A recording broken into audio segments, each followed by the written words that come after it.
At -50 degrees Celsius, the cold doesn't just bite, it takes control. Metal snaps, water turns to stone, and even your breath feels heavy. This is the kind of cold where mistakes don't get second chances. And yet, far away from cities, shepherds live through it every single day. They move, they cook, they sleep, and they wake up to do it all again. Not because it's easy, but because they know exactly how to survive it. The first rule is simple. You keep moving. Out there, standing still for too long is dangerous. Your body really needs movement to stay warm, so the journey never really stops. You walk through snow that can swallow your legs. You follow paths that disappear overnight. And you repeat simple instructions again and again. Take it from here, pick it up here. These words may sound basic, but in extreme cold, simple is what keeps you alive.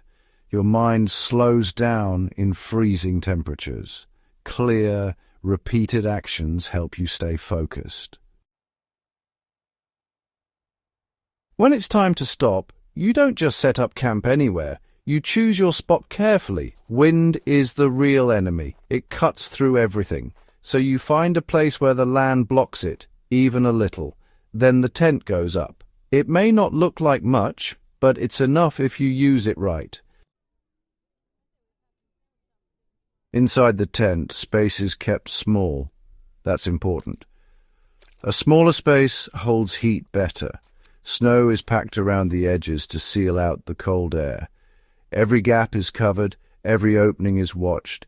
Even your breath matters.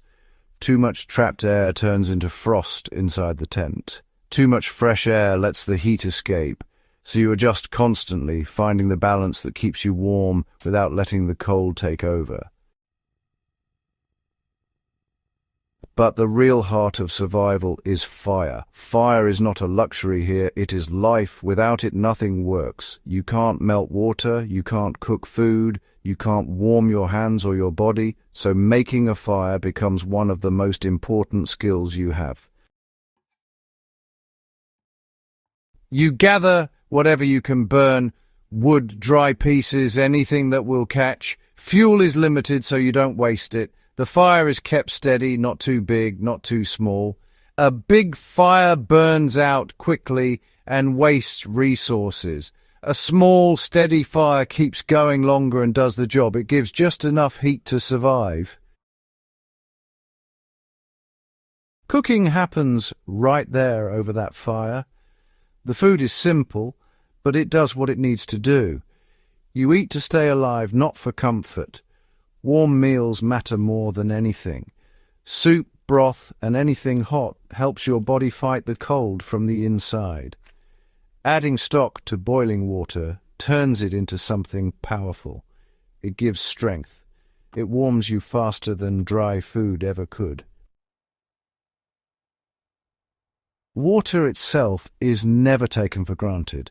Everything is frozen, so you melt snow, but you do it carefully.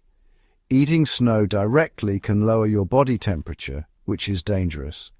So you melt it, heat it, and drink it warm.